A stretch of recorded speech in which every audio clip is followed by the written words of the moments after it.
Hey everyone, welcome to the classes. I hope all are doing well. तो last class पे हमने discussion किया था कि 5 प्रॉब्लम जो ऑपरेटर के ऊपर बेस्ड था, हमने उसका सल्यूशन को फाइंड आउट किया था। अगर हमारे पास कोई क्वेश्चन सेट है और जिसमें ऑपरेटर का यूज हुआ है और वो प्रोग्रामिंग क्वेश्चन को हमको अगर सल्यूशन निकालना है तो किस तरह से हमने स्टेप बाय स्टेप उसका सल्यूशन निकाला था, और साथ में उसको कोड एडिटर पे रन करके देखा था कि उसका आउटपुट वैलिड आ रहा है या कोई एरर आ रहा है। अगर एरर आ रहा है तो उसको कैसे फाइंड आउट करते थे वो हमने कल की क्लास पे सीखा था। तो आज का जो क्लास है वो ऑपरेटर के ऊपर बेस है, क्योंकि ऑपरेटर एक लेंदी कॉन्सेप्ट है। क्योंकि जितने सारा प्रोग्रामिंग क्वेश्चंस आप सॉल्व करोगे आगे जाके, उसमें कहीं ना कहीं आपको ऑपरेटर मिलेगा और डिफरेंट टाइप ऑफ ऑपरेटर आपको देखने को मिलेगा। ठीक है। कभी कभी ऑपरेटर्स जो है वो आपको अगर यूनिवर्सिटी एग्ज़ाम दे रहे हो या क्लास का एग्ज़ाम हो रहा है तो उसमें कभी कभी लॉन्ग टाइप क्वेश्चन पे आपको पूछ सकता है ऑपरेटर्स क्या है, और डिफरेंट टाइप ऑपरेटर को आप एक्सप्लेन करो। या अगर आप कोई इंटरव्यू का एंट्री लेवल इंटरव्यू अटेंड कर रहे हो, उसमें अगर कोई टेक्निकल क्वेश्चंस आपको पूछा गया है ऑपरेटर के ऊपर, आप उसका आंसर सही से दे पाए हो। ठीक है, चलो आज का क्लास स्टार्ट करते हैं। पहले हम देखते हैं ऑपरेटर का जो है वो फॉर्मल डेफिनेशन क्या है। लास्ट क्लास पे जब मैंने आपको डिस्कस किया था कि ऑपरेटर्स का प्रॉब्लम को सॉल्व किया था, उस पे हमने डिस्कस किया था कि ऑपरेटर का फॉर्मल डेफिनेशन क्या है। ठीक है, फिर एक बार देख लेते हैं कि ऑपरेटर का फॉर्मल डेफिनेशन क्या है। आपको अगर पूछता है, इंटरव्यू में पूछा जाता है कि please state and explain what is operator in Java, so your answer should be operator are symbol used to perform operation on a variable and values. Java provide many type of operator to perform different kind of task. जावा हो गया या other कोई भी programming language हो गया, अगर उसमें कोई मुझे ऑपरेशन परफॉर्म करना है, अगर एक वैल्यू के ऊपर और एक वेरिएबल के ऊपर, तो उसके लिए मुझे ऑपरेटर का रिक्वायरमेंट होगा।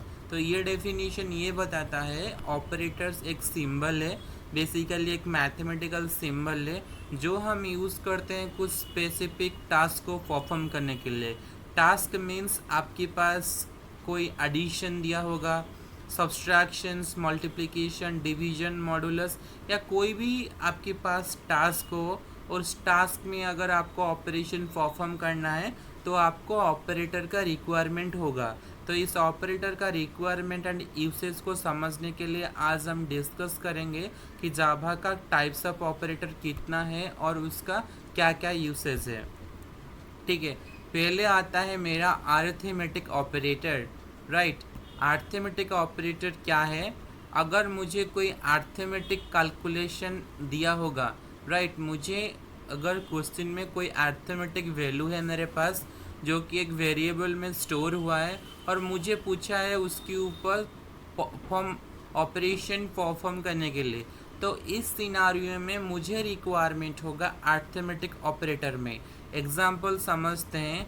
अगर मान लो मेरे पास एक वैल्यू है a equal to 5, b equal to 6, मुझे बोला गया कि इस दोनों का मल्टीप्लिकेशन कैसे निकालना है। ठीक है, उसके लिए मुझे क्या करना पड़ेगा, a मल्टीप्लाई b, उसके बाद मुझे एक थर्ड वेरिएबल में उसका वैल्यू को स्टोर करना पड़ेगा। उसके बाद उस थर्ड वेरिएबल में मुझे उसकी वैल्यू को स्टोर करने पड़ेगा। उसके बाद वही थर्ड वैल्यू को हमको क्या करना पड़ेगा, थर्ड वेरिएबल को हमको प्रिंट कर देना होगा। ठीक है, यहाँ पे मैंने क्या ऑपरेशन परफॉर्म किया और कौन सा ऑपरेटर मैंने यूज़ किया। यहाँ पे मैंने मल्टीप्लिकेशन ऑपरेशन परफॉर्म किया और यहाँ पे मैंने अरिथमेटिक ऑपरेटर का इस्तेमाल किया। यहाँ पे जो मैंने यूज़ किया हो वो एक नॉर्मल स्टेप है, यहाँ पे मैं सिंटैक्स फॉलो नहीं किया हूँ। अगर सिंटैक्स फॉलो किया होता तो यहाँ पे मुझे इंटीजर का डेटा टाइप डिफाइन करना पड़ता। इंटीजर ये कौन सा टाइप का डेटा टाइप है, ये इंट टाइप का डेटा टाइप है, तो इसके लिए मुझे इंट उसका डेटा टाइप को भी डिफाइन करना पड़ता, साथ में उसका भी, और इन दोनों का जो है ऑपरेशन परफॉर्म हुआ, साथ में मुझे इस थर्ड वैल्यू का भी डिफाइन करना पड़ता। उसके बाद मुझे यहाँ पे सीस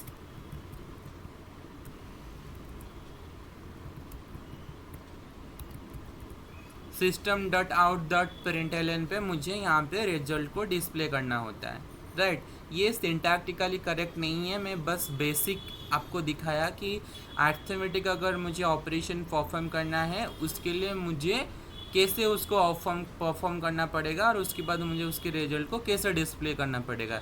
ये था मेरा स्टेप, राइट। उसके लिए मुझे अगर मैं कोड एडिटर पे लिखता तो उसके लिए मुझे एक प्रॉपर कोड ब्लॉक की ज़रूरत होता, एक पैकेज होता, उसके बाद मेरा मेन मेथड होता, मेन मेथड के अंदर मुझे उसको स्टोर करना पड़ता, उसके बाद उसका आंसर को डिस्प्ले करना पड़ता। जैसे कि अगर हम उसको फॉर्मूला वाइज डिस्कस कर रहे हैं तो यहाँ पे हम बेसिकली ऐसे उसको समझेंगे, बेसिकली ऑपरेशन कैसे परफॉर्म होता है।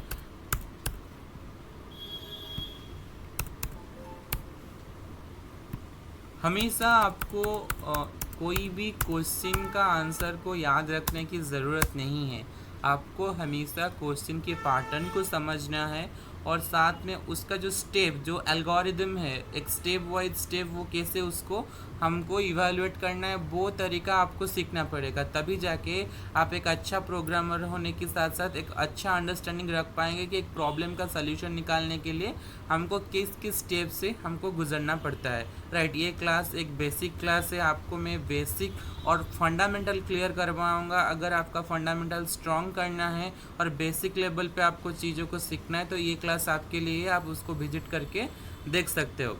चलिए चलते हैं नेक्स्ट ऑपरेटर्स, अर्थमेटिक ऑपरेटर पे।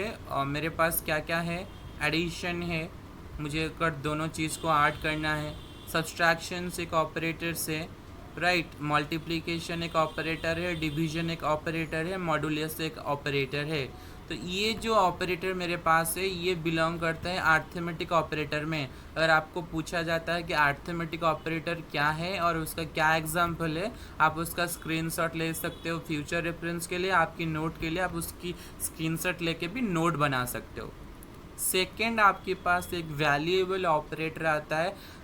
हर जगह में हर एक वैल्यूएबल कोड पे आपको असाइनमेंट ऑपरेटर दिखेगा ही दिखेगा, उसका कोई ऑल्टरनेटिव नहीं है, राइट। तो उसके लिए आपको समझना पड़ेगा कि असाइनमेंट ऑपरेटर क्या होता है। मैं आपको सिंपल सा एक पहले जो प्रॉब्लम किए थे हम उसके ऊपर थोड़ा चेक करते हैं कि उसमें असाइनमेंट ऑपरेटर यहाँ पे कहाँ यूज़ किया गया है। देखिए ये जो इक्वल सिंबल यहाँ पे है इसको हम बोलते हैं असाइनमेंट ऑपरेटर। उसका नाम असाइनमेंट ऑपरेटर क्यों रखा गया है, क्योंकि ये जो वैल्यू को दूसरी एक वेरिएबल में असाइन कर देता है, राइट। जैसे कि मेरे वैल्यू है 5 एक इंटीजर वैल्यू है, ये जो वैल्यू को वो असाइन कर देता है ए के पास पहले कोई वैल्यू नहीं था, अभी ए का वैल्यू मेरा 5 है। ये कैसे पॉसिबल हो पाया, ये पॉसिबल हो पाया असाइनमेंट ऑपरेटर की वजह से, क्योंकि असाइनमेंट ऑपरेटर जो है जो वैल्यू को असाइन करवाता है, ठीक है। अगर आपको कोई क्वेश्चन पूछता है what is assignment operator, assignment is a operator which is used to assign value to a variable. अगर मुझे वेरिएबल में कोई वैल्यू स्टोर करना है तो उसके लिए मुझे असाइनमेंट ऑपरेटर का इस्तेमाल करना पड़ेगा, ठीक है। इसके बाद देखिए असाइनमेंट में ऑपरेटर में क्या क्या है, देख सकते हैं आप, add and assign, subtract and assign, multiply and assign and divide and assign, ठीक है। हमको ये क्वेश्चन को समझना है कि a प्लस इक्वल 3 जो कि a equal to a plus 3 ऐसा क्यों लिखा गया है, राइट। मैं आपको यहाँ पे दिखाता हूँ उसका एग्जाम्पल सॉल्व करके।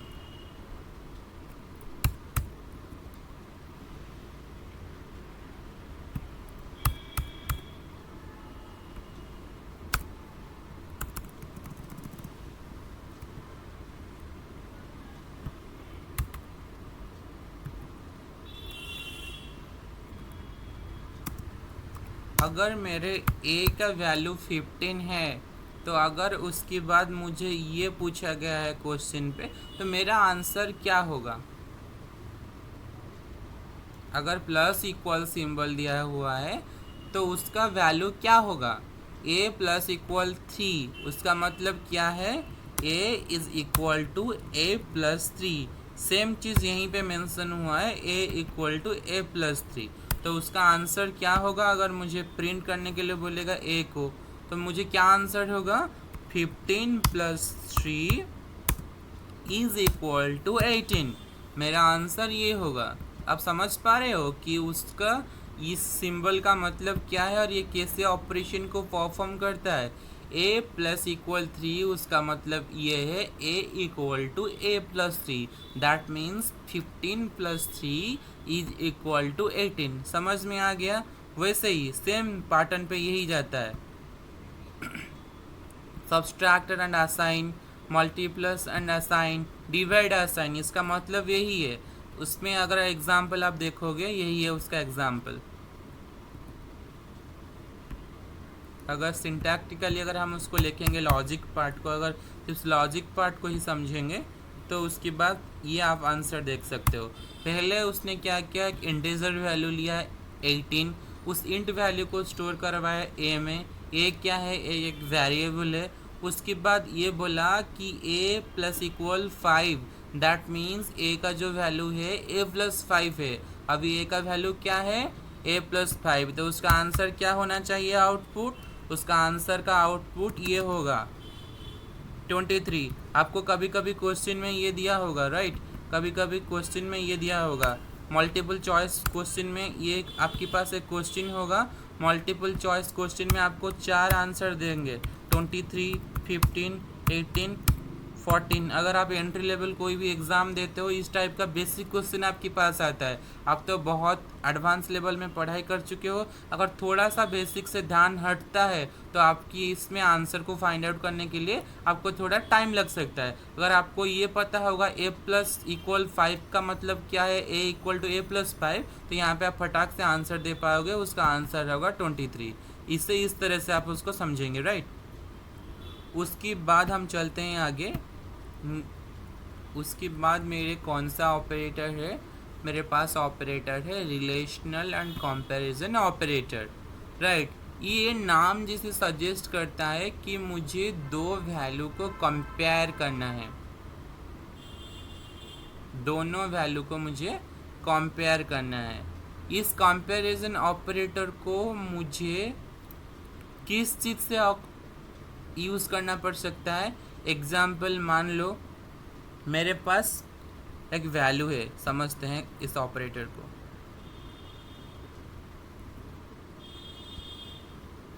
रिलेशनल ऑपरेटर को समझते हैं।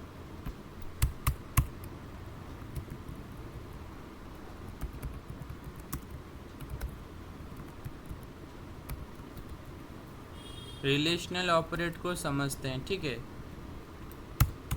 मुझे a का वैल्यू दिया गया है 5,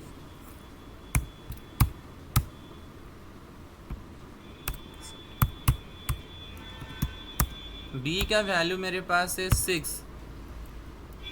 मुझे पूछा गया है कि कौन सा वैल्यू यहाँ पे ग्रेटर है, which value is greater,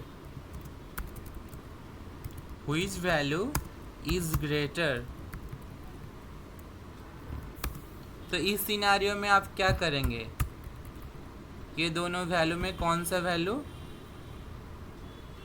greater है? तो उसके लिए आपको क्या करना पड़ेगा? आपको कंपैरिजन ऑपरेटर का इस्तेमाल करना पड़ेगा। अब यहाँ पे चेक करोगे क्या a का वैल्यू b से ग्रेटर है? अगर ग्रेटर है वैल्यू, यहाँ पे देखिए ये बोल रहा है a is greater than b। अगर a का वैल्यू मेरा ग्रेटर है तो यहाँ पे मेरे पास आंसर क्या होना चाहिए? अगर a ग्रेटर देन b है तो मेरे पास कौन सा वैल्यू ग्रेटर होना चाहिए? a greater than b। But यहाँ पे क्या मेरे पास कंडीशन ट्रू है? a ग्रेटर देन b क्या कंडीशन ट्रू है? मेरे पास क्या है? a का वैल्यू क्या है? 5 है। 5 क्या 6 से बड़ा है? नहीं। कंडीशन क्या होगा मेरा? फॉल्स होगा। उसके बाद b is greater than a, condition क्या होगा? कंडीशन क्या होगा मेरा? ट्रू होगा। That means b is greater than a। b का वैल्यू क्या है? 6। 6 a से बड़ा है, 6 5 से बड़ा है। a का वैल्यू क्या है? 5। तो इस सिनारियो में क्या हुआ, मैंने यहाँ पे कंपैरिजन ऑपरेटर के माध्यम से हमने यहाँ पे डिसाइड किया कौन सा वैल्यू ग्रेटर है, मेरे पास b का वैल्यू ग्रेटर है, क्योंकि हमने ये लॉजिक यूज़ किया। पहले हमने क्या किया, a का वैल्यू को b के साथ कंपेयर किया, उसके बाद b का वैल्यू को a के साथ कंपेयर किया, उसके बाद मुझे ये पता चला कि मेरे b का वैल्यू ग्रेटर है, राइट। तो मुझे अगर कंपैरिजन ऑपरेटर का मैं इस्तेमाल नहीं करता तो मेरे पास सही से प्रोग्राम का आंसर नहीं आ पाता, ठीक है। मैंने यहाँ पे क्या किया, कंपैरिजन ऑपरेटर का इस्तेमाल करके हमने ये पता लगाया कि b का जो वैल्यू है ग्रेटर है। फर्स्ट स्टेप में a b के साथ अपना वैल्यू कंपेयर करता है, b a के साथ कंपेयर करता है, उसके बाद जो रिजल्ट ट्रू आता है वो मेरा यहाँ पे प्रिंट हो जाता है, राइट। इस तरह से कंपैरिजन ऑपरेटर काम करता है। इक्वल इक्वल टू, वो इक्वल a का वैल्यू क्या b के साथ इक्वल है वो चेक करता है। उसके बाद नॉट इक्वल टू, क्या a के वैल्यू b के साथ इक्वल नहीं है, उसके बाद ग्रेटर देन चेक होता है, उसके बाद लेस देन, उसके बाद ग्रेटर और इक्वल, उसके बाद लेस और इक्वल। ऐसे ही रिलेशनल ऑपरेटर जो है वो काम करता है। उसके बाद आता है लॉजिकल ऑपरेटर। लॉजिकल ऑपरेटर में क्या है मेरे पास, लॉजिकल ऑपरेटर पे मेरे पास लॉजिकल और है, लॉजिकल एंड है, एंड लॉजिकल नॉट है। चलिए समझते हैं क्वेश्चन के थ्रू कि क्या उसका एक्सप्लेनेशन का क्या मतलब मेरे पास प्रूव है कि हम लॉजिकल ऑपरेटर को कैसे इस्तेमाल करते हैं।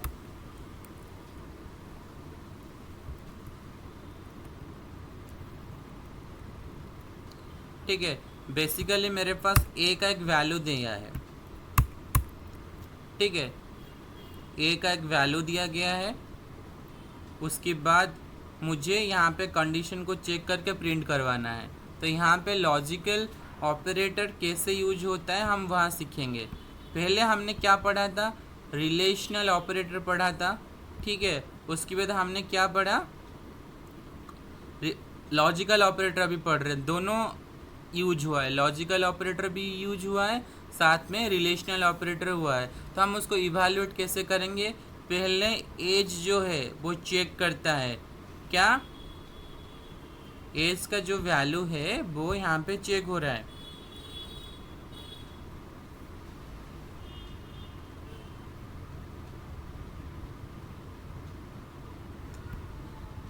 क्या एज ग्रेटर देन 18 है, कंडीशन ट्रू है। क्या उसके बाद ए का जो वैल्यू है वो 16 से लेस देन है, दोनों कंडीशंस मेरा ट्रू है, तो दैट मीन्स आंसर मेरा क्या है, ट्रू है, ठीक है। अगर यहाँ पे दोनों का आंसर ट्रू है दैट मीन्स ट्रू है। यहाँ पे अगर एक भी कंडीशंस मेरा फेल होता, एग्जाम्पल 15 होता, तो यहाँ पे मेरा आंसर क्या होता, यहाँ पे मेरा ट्रू ना होके यहाँ पे फॉल्स होता। क्यों फॉल्स होता, क्या एज का वैल्यू 15 से लेस है, मेरा एज का वैल्यू 25 है, वो तो 15 से लेस नहीं है, तो दैट मीन्स कि एक कंडीशंस मेरा ट्रू हुआ, सेकंड कंडीशंस मेरा फॉल्स हुआ। दोनों ट्रू और फॉल्स में अगर मैं लॉजिकल एंड को यूज़ करूँगा तो मेरे पास बाय डिफ़ॉल्ट उसका आंसर आएगा फॉल्स, ठीक है। इसके लिए मुझे हमेशा लॉजिकल एंड में दोनों सही होगा तो मेरे पास आंसर ट्रू आएगा। अगर एक भी कंडीशंस फॉल्स होता है मेरे पास आंसर फॉल्स। आपको ये याद रखना है, दोनों कंडीशंस ट्रू होता है आंसर ट्रू, अगर एक कंडीशंस फॉल्स होता है आंसर फॉल्स। बट लॉजिकल और की सिनारियो में जब हम लॉजिकल और ऑपरेटर यूज़ करते हैं, उस ऑपरेटर की सिनारियो में दोनों कंडीशन से अगर एक भी कंडीशंस मेरा सेटिस्फाई हो जाता है तो आंसर मेरा ट्रू होगा। यहाँ पे देखिए यहाँ पे क्या किया है, एज इज़ लेस देन 18, क्या मेरा एज का जो है वो 18 से छोटा है। 25 मेरा एज का वैल्यू है, वो 18 से तो छोटा नहीं है। और उसके बाद बोला कि एज ग्रेटर देन 16, एज का वैल्यू 25 है, क्या वो वैल्यू 16 से बड़ा है? नहीं, 25 इज नॉट ग्रेटर देन 16 और 25 इज नॉट लेस देन 18। दोनों कंडीशंस फॉल्स है। दोनों कंडीशंस अगर फॉल्स होगा तो मेरा इंटर्न्स रिजल्ट में मुझे फॉल्स मिलेगा, और ऑपरेटर की सिनेरियो में एक भी ट्रू होता है एक फॉल्स होता है तो आंसर मुझे ट्रू मिलेगा।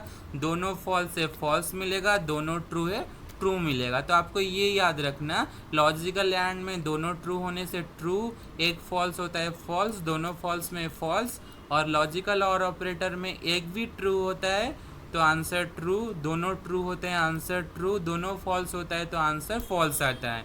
इसलिए दोनों कंडीशंस मेरा फॉल्स है तो मुझे यहाँ पे फॉल्स मिला है। लॉजिकल एंड लॉजिकल और ऑपरेटर आपको बेसिक मैथमेटिक्स, अगर डिस्क्रीट मैथमेटिक्स अगर आपकी सिलेबस में होगा तो उसमें यहाँ पे डिटेल्स उसका प्रॉब्लम रहता है कि लॉजिकल एंड ऑपरेटर, लॉजिकल और ऑपरेटर का इस्तेमाल करके आप कैसे प्रॉब्लम को सॉर्ट आउट करते हो। अगर प्रोग्रामिंग में हम देखते हैं तो इस तरीके से हमको रिजल्ट आता है ट्रू और फॉल्स के सिनेरियो में। ठीक है, अभी आपका डाउट शायद क्लियर हो गया होगा। आई एम 100% श्योर कि आपको लॉजिकल एंड और लॉजिकल और ऑपरेटर में कोई भी कन्फ्यूजन नहीं होना चाहिए। अगर आपको कोई कन्फ्यूजन होता है कौन सी स्टेप में, अगर आपको समझ में नहीं आता है तो आप मैसेज ड्रॉप कर सकते हो, मैं आपको क्लैरिफाई दे दूँगा। उसके बाद मेरे पास जो ऑपरेटर आता है उस ऑपरेटर का नाम है यूनरी ऑपरेटर। यूनरी ऑपरेटर का मतलब आप क्या समझते हो? यूनियरी मतलब, यूनरी ऑपरेटर का मतलब आप क्या समझते हो? उसमें आपको पूछता है कि व्हाट इज़ यूनरी ऑपरेटर ना, ऑपरेट ऑन सिंगल ऑपरेंड। जितने सारे आपने ऑपरेटर का यहाँ पे प्रॉब्लम सॉल्व किए हो उसमें आपको हमेशा दो ऑपरेंड के बीच में कंपैरिजन करना होता है, या लॉजिकल ऑपरेशन करना होता है, या आपको अर्थमेटिक ऑपरेशन करना होता है, तो उसके लिए आपको हमेशा दो ऑपरेंड की रिक्वायरमेंट होता है। बट यूनरी ऑपरेटर के सिनारियो में आपको हमेशा एक ही ऑपरेंड के ऊपर ऑपरेशन परफॉर्म करना पड़ेगा।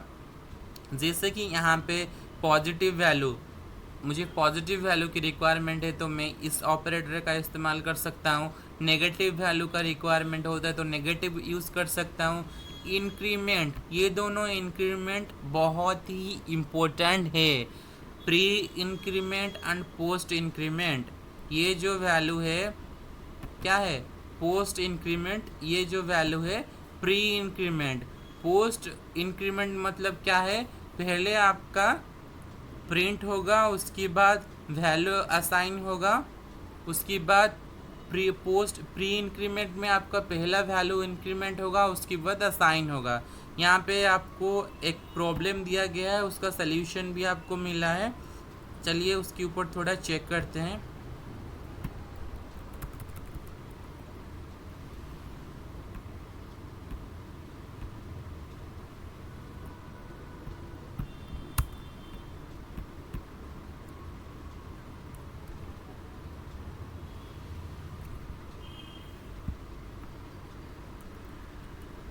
यहाँ पे आपको एक इंटीजर वैल्यू दिया गया है, बोला गया है नंबर पोस्ट इंक्रीमेंट हुआ है, तो आपका रिजल्ट आपको पूछता है। हमने क्या बोला था कि पहले वैल्यू को प्रिंट करता है। पोस्ट इंक्रीमेंट में क्या होता है? पहले वैल्यू को प्रिंट करता है। मेरे पास नंबर क्या है? 5। उसके बाद उसने क्या किया? पहले वैल्यू को प्रिंट कर दिया, ठीक है। उसके बाद इंक्रीमेंट हुआ। इंक्रीमेंट का मतलब ये है +1 +1। अभी वैल्यू क्या है मेरे पास? 6। उसके बाद ये बोला पहले प्री इंक्रीमेंट दिया, उसके बाद बोला कि नंबर का प्री इंक्रीमेंट करके उसका रिजल्ट को प्रिंट आउट करो। मेरे पास अभी वैल्यू क्या है? 5 का जो वैल्यू क्या है, अभी 5 का वैल्यू मेरे पास क्या है? अभी वो 5 का वैल्यू चेंज होके मेरे पास 6 हो गया है, क्योंकि वैल्यू 5 प्रिंट करने के बाद उसके बाद एक इंक्रीमेंट स्टेप हुआ इसमें और उसका वैल्यू 6 हो गया है। अभी पूछ रहा है कि पहले उसका इंक्रीमेंट करो उसके बाद प्रिंट करो। इंक्रीमेंट कितना होता है? 7 होने के बाद उसका प्रिंट आउट करता है, तो आंसर क्या होता है मेरा? 7। तो आपको इस टाइप का क्वेश्चन आपको हमेशा आपको मिलेगा। आपका एंट्री लेवल इंटरव्यू का असाइनमेंट में आपको इस तरह का क्वेश्चन पूछा जाएगा ही जाएगा, क्योंकि हमेशा इंक्रीमेंट और डिक्रीमेंट के ऊपर क्वेश्चन ये लोग पूछते हैं और आपको ये अच्छे से प्रैक्टिस करके जाना पड़ेगा, क्योंकि एक छोटा सा मिस्टेक आपका आंसर गलत हो जाएगा। ठीक है, यहाँ पे आपको मल्टीपल चॉइस दे देंगे, मल्टीपल चॉइस क्वेश्चन दे देंगे 6, 7, 8, 5 क्या होगा। उसके बाद इस तरह से आपको क्वेश्चन का आंसर दे देंगे 2, 3, 7, 8 क्या होगा आंसर। पहले आपने क्या देखा यहाँ पे, पहले क्या हुआ, system dot out dot println, पहले आपका नंबर को वैल्यू को प्रिंट कर दो। नंबर का वैल्यू प्रिंट हुआ मेरा कितना 5, 5 इंक्रीमेंट होके कितना हो चुका है 6, 6 को पहले प्री इंक्रीमेंट करो, पहले इंक्रीमेंट कर दिया, उसके बाद करने से उसको प्रिंट करने से कितना वैल्यू होगा 7। यहाँ पे क्वेश्चन का आंसर होता है 5, यहाँ पे आपका आंसर होता है 7। इस तरीके से अगर आपको pre increment and post increment के ऊपर कोई क्वेश्चन पूछा जाता है तो उसका आंसर आप सही से सॉर्ट आउट करके आप आंसर को दे पाएंगे, राइट। ये हो गया आपका स्टेप कैसे pre increment and post increment को इवैल्यूएट करते हैं। सिमिलर टाइप अगर आपके पास डिक्रीमेंट होता है, pre decrement and post decrement, आप सेम सिनेरियो फॉलो करके उसके बाद आप उसका आंसर को कैलकुलेट करेंगे। उसकी बाद मेरे पास जो आता है bitwise operator. Bitwise operator क्या होता है उसकी पहले समझते हैं, ठीक है। बीट वाइज में पहले आपका आता है बीट वाइज आंड आता है, उसके बाद आपका आता है बीट वाइज और, उसके बाद आता है बीट वाइज जॉर, उसके बाद आता है बीट वाइज कॉम्प्लीमेंट। ठीक है, पहले हम समझते हैं बीट वाइज आंड में क्या होता है एंड बीट वाइज जॉर में क्या होता है और बीट वाइज और में क्या होता है। दोनों वैल्यू मेरे पास दिया गया है, ए का वैल्यू 5, बी का वैल्यू 3। मुझे क्वेश्चन पूछा गया है ए बीट वाइज एंड बी, उसका आंसर्स मेरा क्या होगा। आपको एंट्री लेवल क्वेश्चन पे ये मिलेगा ही मिलेगा। लॉजिकल बीट वाइज ऑपरेटर के ऊपर आपको क्वेश्चन पूछा जाएगा, ठीक है। आपको अगर स्टेप पता होगा तो आप उसका आंसर को कैलकुलेट कर पाएंगे। पहले आपको बाइनरी कन्वर्शन करना पड़ेगा 5 का। अगर आपको बाइनरी कन्वर्सेशन आता है तो वेल एंड गुड, अगर आपको नहीं आता है तो आप मुझे कमेंट में मेंशन कर सकते हो। मैं आपका एक स्पेशल क्लास बना दूंगा कि किस तरह से आप डेसिमल से बाइनरी को कन्वर्ट करते हो। बहुत सिंपल सा छोटा सा स्टेप, 1 मिनट में लगेगा आपको बाइनरी से डेसिमल से बाइनरी कन्वर्ट, या डेसिमल से बाइनरी से डेसिमल, या डेसिमल से बाइनरी, जितने सारा कन्वर्जन है मैं आपको बता दूंगा इस वीडियो पे, ठीक है। आपको पहले क्या करना पड़ेगा, बाइनरी कन्वर्सन करने के बाद उसके बाद आपको ऑपरेशंस यहाँ पे फॉलो करना पड़ेगा। बाइनरी एंड में क्या होता है, ऑपरेशन में बीट वाइज एंड ऑपरेशन में क्या होता है, ये 1 का मतलब है ट्रू और 0 का मतलब है false. True true true, true false false, false true false, false false false, that means 1 1 1, बाकी जितना सारा 0 है। ये किसका बाइनरी रिप्रेजेंटेशन है, 1 का बाइनरी रिप्रेजेंटेशन है। उसके बाद बीट वाइज और true true false true true, false true true, false false हो गया फॉल्स। दैट मीन्स कि ये है उसका लॉजिकल टेबल का जो है उसका फॉर्मूला यही है कि ट्रू का ट्रू के साथ कन्वर्शन होता है तो क्या होता है, और फॉल्स के साथ फॉल्स होता है तो क्या होता है। तो ये है उसका टेबल रिप्रेजेंटेशन। 7 है उसका डेसिमल फॉर्म। उसके बाद आता है बीट वाइज जॉर।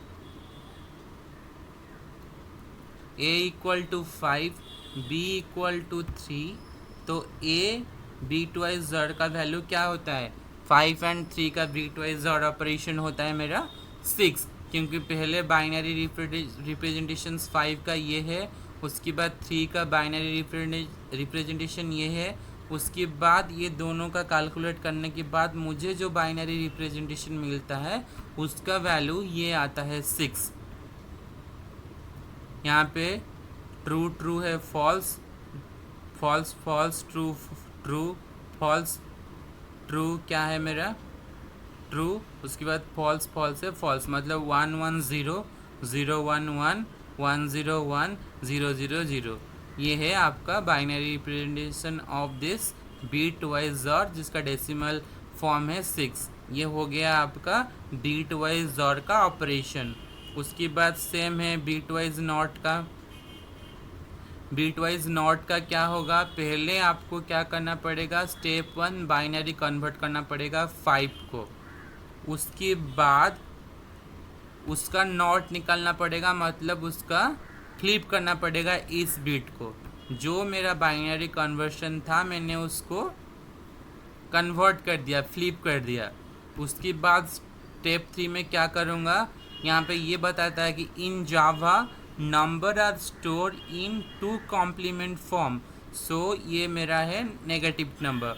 उसके बाद अगेन मैंने उसको फ्लिप किया, उसके बाद मैंने ऐड किया +1 को, उसके बाद जो मेरा वैल्यू आता है -6। ये है आपका जो स्टेप जो आप इसको करोगे बीट वाइज नॉट का कैलकुलेशन करने का स्टेप यही है। आप उसको एक स्क्रीनशॉट लेके रख लीजिए अपनी रेफरेंस के लिए। अगर आपके पास इंटरव्यू में क्वेश्चन पूछा जाता है टेक्निकल राउंड पे, या आपको कोई असाइनमेंट होता है, तो उसमें आपको अगर कैलकुलेट करना है किस तरह से बिट वाइज नॉट, ये उसका स्टेप है। पहले आप बाइनरी को कन्वर्शन करेंगे, उसके बाद उसमें नॉट अप्लाई करेंगे, उसके बाद स्टेप 3 में आप उसको फ्लिप करके 1 ऐड करेंगे, उसके बाद जो नेगेटिव वैल्यू होगा उसको आप रिप्रेजेंट करेंगे। यही है बिट वाइज नॉट का कैलकुलेशन। उसकी बाद आता है left shift operator. Left shift operator में सेम, अगर आपको किसी को बाइनरी बिट में कन्वर्ट करना है, उसके बाद बाइनरी कन्वर्सेशन आप करेंगे, उसके बाद आप उसमें पहले आपका वैल्यू यही था, उसके बाद आप शिफ्ट करेंगे, शिफ्ट करने के बाद एंड में जो है जो न्यू एंड होगा आप उसमें 0 ऐड कर देंगे, उसके बाद आपका रिजल्ट आता है उसका 10। सिमिलरली राइट शिफ्ट, आपको राइट वाइज शिफ्ट करना होगा, उसके बाद जो राइट शिफ्ट करने के बाद उसके बाद जो न्यू होगा उसमें 0 ऐड कर देंगे स्टार्ट में, उसका रिजल्ट आपको यही मिल जाएगा। ये था आपका शिफ्ट ऑपरेशन जो आपका हो गया, किस तरह से आप left shift and right shift आप ऑपरेशन परफॉर्म करेंगे। ये आपका कंप्लीट क्लास था ऑपरेटर के ऊपर। कितने टाइप पहले हमने डिस्कशन किया कि ऑपरेटर क्या होता है, उसके बाद कितने टाइप का मेरे पास ऑपरेटर अवेलेबल है जावा में, उसके बाद हर एक ऑपरेटर का स्पेसिफिक फंक्शन और टास्क कैसे परफॉर्म होता है, उसका प्रोग्रामिंग और मैथमेटिकल क्वेश्चन सॉल्व किए। उसके बाद और डिफरेंट काइंड ऑफ ऑपरेटर का डेफिनेशन क्या है उसको हमने सीखा। उसके बाद इंटरव्यू क्वेश्चन में अगर पूछा जाता है इंक्रीमेंट और डिक्रीमेंट ऑपरेटर पूछा जाता है, उसका वैल्यू को कैसे असाइन करके उसका आंसर कैसे निकालेंगे, ये हमने सीखा। आज की क्लास में आपको कैसे लगा आप उसको कमेंट कर सकते हो। अगर कोई भी डाउट, कोई भी क्लैरिटी आपको चाहिए तो आप कमेंट में मेंशन कर सकते हो। इस वीक का ये लास्ट क्लास था, आपको नेक्स्ट क्लास जो है मंडे से मिल जाएगा, क्योंकि वीक में शायद 3 दिन मुझे मौका मिलेगा क्लास अपलोड करने के लिए, क्योंकि मेरे पास बाकी टास्क भी रहता है करने के लिए। तो आपको कैसे भी आपको लगता है क्लास का व्यू कितना रहता है, आपको कितना इंटरेक्ट करता है, आप उसका जो वैल्यूबल फीडबैक कमेंट के द्वारा आप मुझे बता सकते हो। क्या इम्प्रूवमेंट की रिक्वायरमेंट है वो भी बता सकते हो, क्या क्या ज़्यादा टॉपिक आपको जानना है वो भी मेंशन कर सकते हो। इतना आज के लिए इतना ही। धन्यवाद, आपका दिन शुभ हो।